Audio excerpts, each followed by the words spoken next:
Just a bit of a plotted history about where we are in terms of interactivity in the broadcast market, where we are today, and then in the future, what the opportunities are for us. So, and bear with me because there are no slides. Everybody knows a few years ago the call TV market went absolutely gangbusters. Any telecoms provider, SMS aggregator in the market was benefiting from very responsive, interactive TV shows across digital, mainstream channels, and in 2007, specifically in the UK, the market basically imploded pretty much overnight.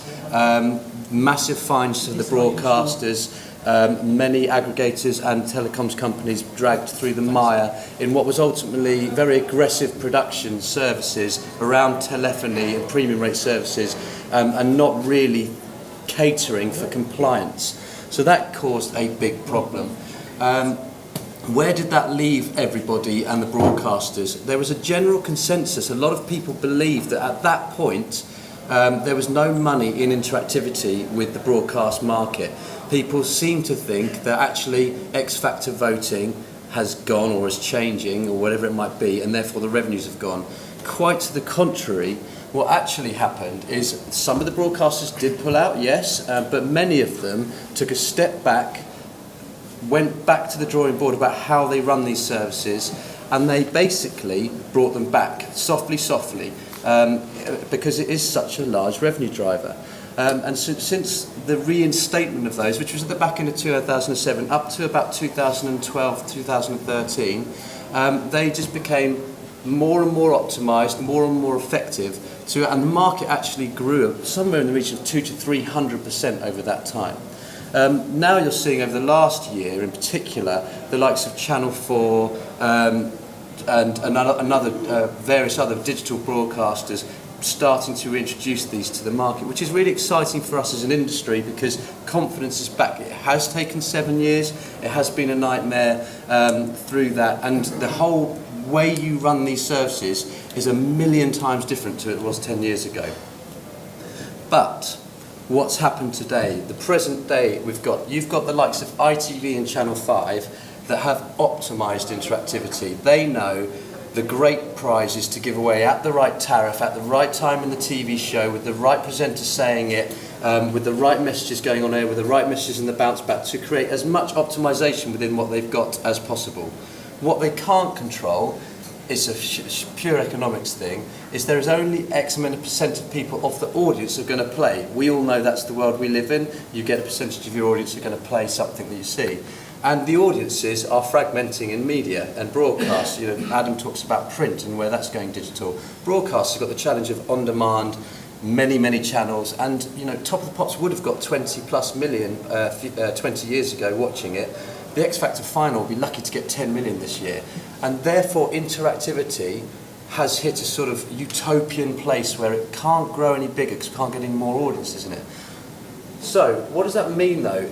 Obviously the challenge you've got is it a great experience if you give away a 50 grand prize on telly and 50,000 people play the competition, and one person wins 50 grand and 49,999 people pay £1.50 and lose?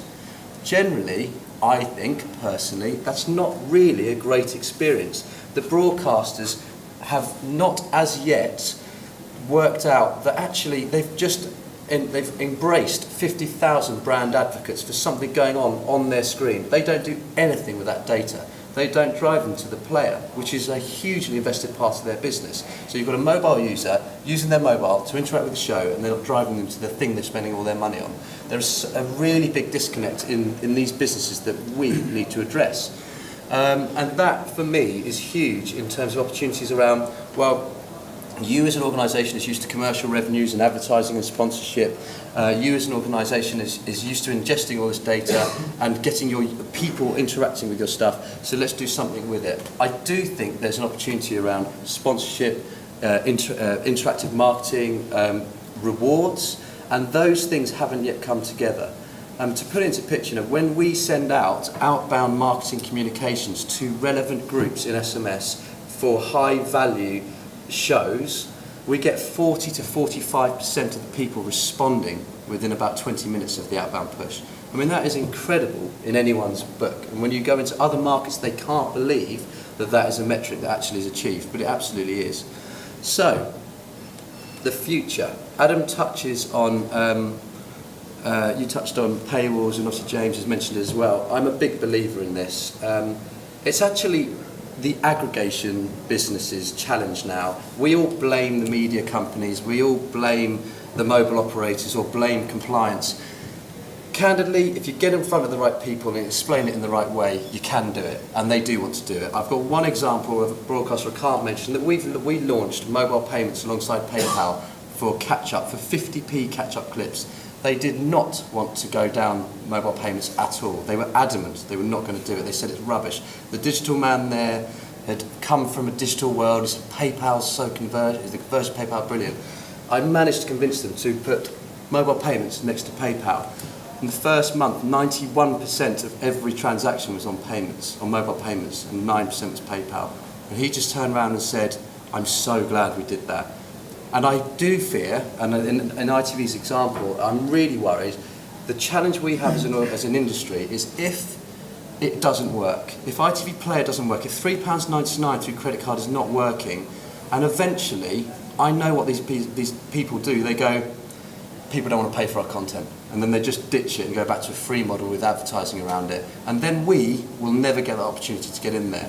So the challenge is upon us to do that. There is a huge opportunity out there. We talk about Netflix's, Spotify's as well. This is a game changer for our industry. It's a multi-100 million pound business line on its own, and we should really try and embrace that.